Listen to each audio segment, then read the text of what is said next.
Economic concerns or conspiracy? Is Donald Trump about to lose his best argument for re-election? We'll take a look at that on this edition of PolitcKING.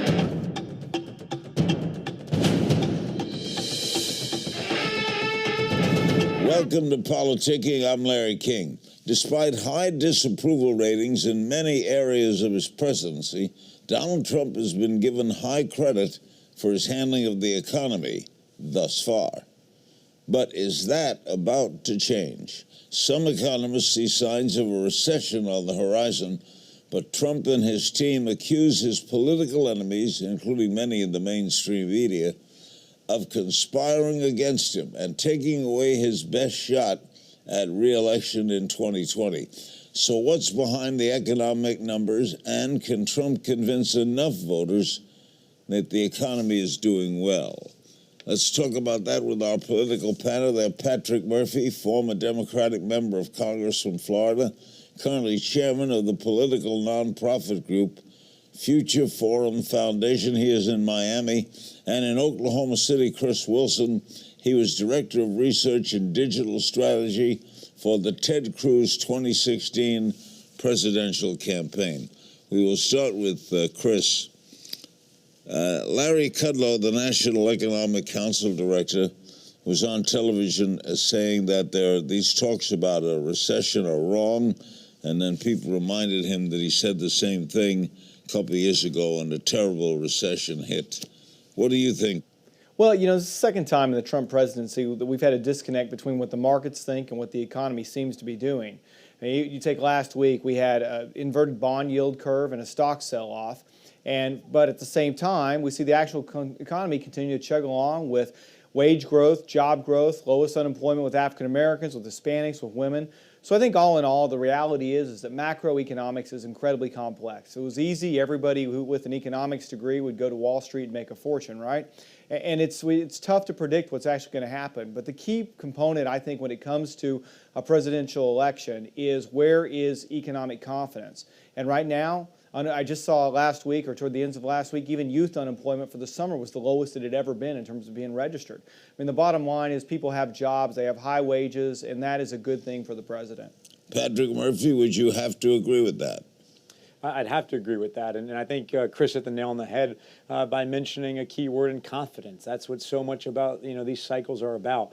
One thing that I would add to that, though, is looking at what's happening around the world. So many of our economies are intertwined.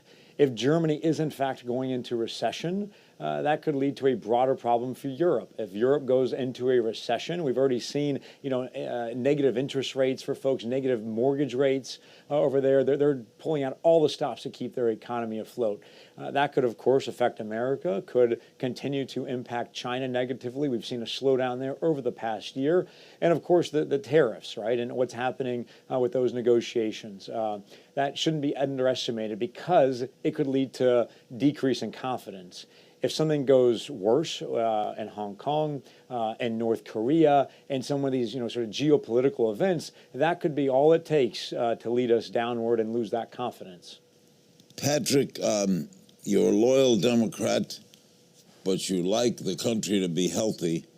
Is there a part of you hoping for a recession? No, absolutely not. I hope no Democrats are rooting for a recession, even those that know that would be a huge leg up for any Democrat running for president right now. We need a strong economy. We are still the #1 economy in the world, and we need to stay that way.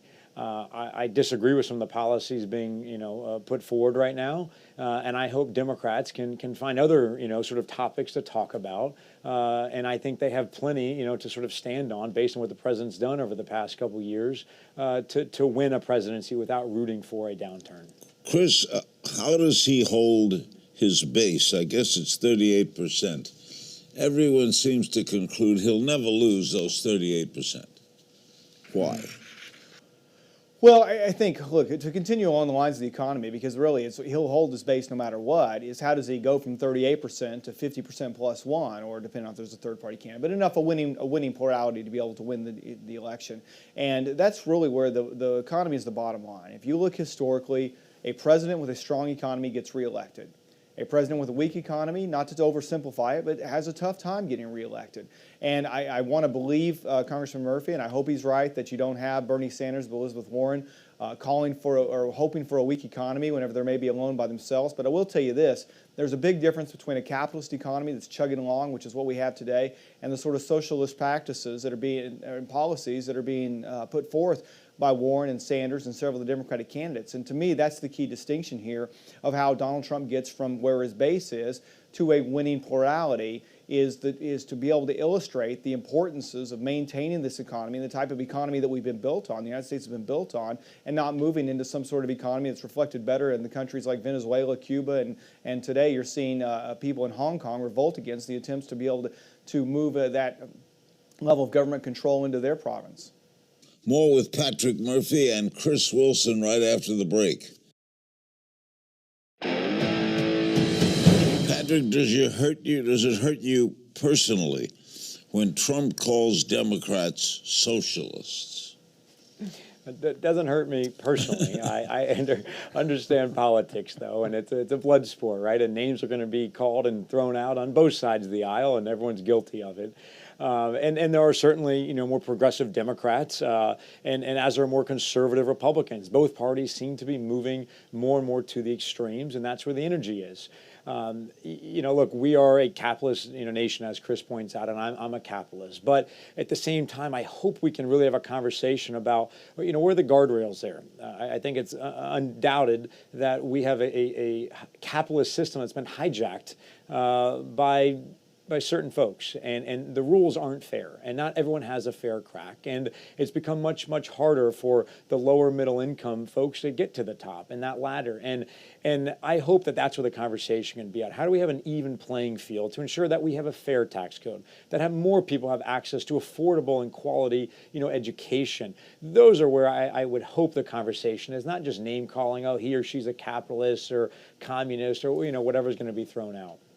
Chris, would you call Trump's economic approach traditionally Republican or more conservative?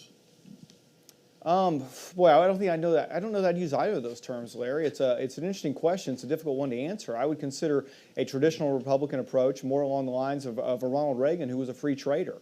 And from a conservative standpoint, I think it's tough to argue that Ronald Reagan wasn't a conservative. So this is more of really what he has created is a Trump economics approach to the economy. And the one thing I'll give him credit on, and I really, as you mentioned, I worked for Senator Cruz in 2016, and so I went head-to-head with Donald Trump 42 times in primary elections. And so I've done my best during his presidency to call balls and strikes. And look, I am a free trader. I'm not a big supporter of tariffs. But I will say that I do believe that we have been taken advantage of by other countries. If you look at China, the stealing of our intellectual property, the unfair trade practices, the devaluing of their currency to be able to flood our market with things like with cheap steel. And I have watched several administrations try and fight back against China and stop them from doing that, and done so unsuccessfully. Obama was unsuccessful, Bush was unsuccessful, Clinton was unsuccessful. And so we've been fighting this fight with China really for going on almost 3 decades now. And I really hope that what the approach Donald Trump takes will be successful. Patrick, let's go to another issue. Should the Democrats make a strong pitch on immigration? Should they make a strong pitch on keeping some sort of immigration? Supporting more open borders, supporting more people being given some amnesty. You know the pitch. Yeah, look, I'm, I guess, a moderate. I guess it's a bad word nowadays, but I believe we need borders. I believe we need to enforce, our borders, and we need the rule of law. That doesn't mean that there shouldn't be a certain amount of ability to have a heart in our country, let's say, right? Where if those are having unbelievable situation in their country, that we have a certain amount and a real system and a real line and order to let those folks in. That we are really attracting the best and brightest people from around the world, right? We want that brain power in this country. Right now, our immigration system couldn't get more broke, I don't think. We have the two extremes fighting.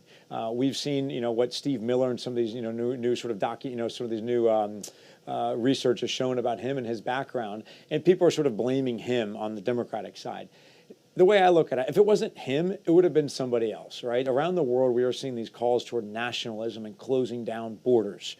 That is, I think, to a deeper problem that we were touching on, just a second ago as it relates to the economy, that we have tremendous inequality. We should really be trying to get to the bottom of that inequality. What is that from? Is it just trade? Is it tariffs? Or is it something deeper like automation and manufacturing that's been outsourced and all these other factors that we need to be looking at? And all that, to me, plays into immigration. There's a much smarter conversation we should be having. Chris, is Stephen Miller a help or a harm to this administration? I guess he's the chief advisor now on policies of immigration. How do you read it? I don't know. I don't know exactly what role he plays internally. I mean, clearly he has a significant role. But I have to say, toward what Congressman Murphy just said, I agree with absolutely everything he said on immigration. So it is, it's. I think every time you see a bipartisan approach to something, you hear two people from both sides of the aisle who agree, that ought to be pointed out. And that's certainly, I literally agree with every single word that the congressman said regarding immigration, the approach that we need. But now, getting back to your question, Larry. Look, every administration kind of has a boogeyman somewhere inside the White House, and I think back to during the Reagan administration, there were multiples of them, and same with Clinton and with George W. Bush, and then with Obama. There's always someone who a certain policy is tagged with, and Stephen Miller has become the face and the image of the brain power behind President Trump's immigration policy. But the bottom line is I think if you've watched Donald Trump, the candidate, and then President Trump as he has governed, it's pretty clear these are his ideas and his policies when it comes to immigration. So does Stephen Miller help or hurt him? I think what he does is he takes the president's ideas or the president's vision and implements them into specific policies. So I'll leave that to others to decide whether or not it helps or hurts, whether him specifically. But I think for the most part, if you took President Trump's immigration plan, which is closed borders, not open borders, and the congressman's probably going to want to yell at me for this one. I'm going to say I believe what Congressman Murphy just expressed is far closer to where Donald Trump is than where, say, Elizabeth Warren or Kamala Harris or Bernie Sanders or Beto O'Rourke, who's had a lot to say about immigration, is. I mean, who have all called for open borders. And the fact is we have got to have borders that, look, let me also say, we are a nation of immigrants, and so should we be, and we should allow legal immigration, and as the Congressman Murphy said, we should accept the best and the brightest, and also those that are refugees that are fleeing their country for real reasons. But our immigration system is taken advantage of, and I think that's one of the reasons why Donald Trump is president today, is because he said he would fix that and stop us being taken advantage of, and that's what he's been doing. And he's done it in a way, I think, that has gotten, there are parts of it that have been brutal and have gotten more attention than those that have actually worked. And the shame of it is there isn't more attention being given to what's working. Patrick and Chris, thank you so much for your time today. We look forward to many visits with both of you. Thank you. You bet. Thank you, Larry. Thanks, guys. We'll have more politics.